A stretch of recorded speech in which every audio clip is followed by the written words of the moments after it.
ধন্যবাদ হানিফ শেখ দাদা মহাশয়কে আমাদের কথা শুনে সাড়া দিয়ে এখানে উপস্থিত থাকার জন্য দু চার কথা বলার জন্য অনুরোধ করব। বন্ধু পরিবার অনেকে হয়তো জানেন, আমরা বিশেষ করে রক্তদান এবং অ্যাক্সিডেন্টের ক্ষেত্রে রাস্তায় যে অ্যাক্সিডেন্ট হলে আমরাই কিন্তু হাসপাতালে উঠে নিয়ে যাই, 12টা 1টা অবধি থাকি। আর এই যে হাতে রয়েছে একটি গাছ একটি প্রাণ, এটা নিয়ে দুটো কথা বলবোই, অবশ্যই ভালো একটা উদ্যোগ।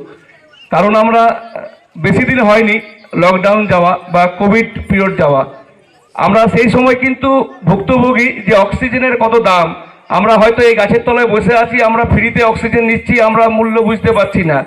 যখনই কোনো নার্সিং হোমে ভর্তি হয় তখন কিন্তু এক একটা সিলিন্ডারের দাম কত হয়, যারা ভর্তি হয়েছে তারা একমাত্র জানে। লকডাউনের টাইমে এই অক্সিজেনকে নিয়ে কিন্তু কারাকারি হয়েছিল, যে অভাব দিয়ে দেখা দিয়েছিল তার দায় কিন্তু আমরা, কারণ আমরা আজকে বড় বড় গাছপালা কেটে পড়ে বড় বড় বিল্ডিং বানিয়ে দিয়েছি, কিন্তু তার পরিবর্তনে কিন্তু আমরা একটাও গাছ কিন্তু লাগাচ্ছি না।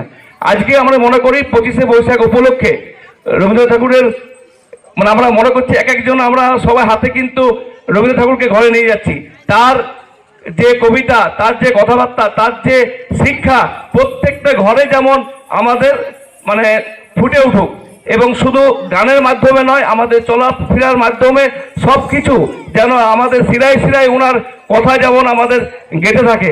তো সব ভালো থাকুন, সুস্থ থাকুন, নিজের নিজের জন্মদিন বা যে কোনো উপলক্ষে একটি করে গাছ অবশ্যই লাগাবেন।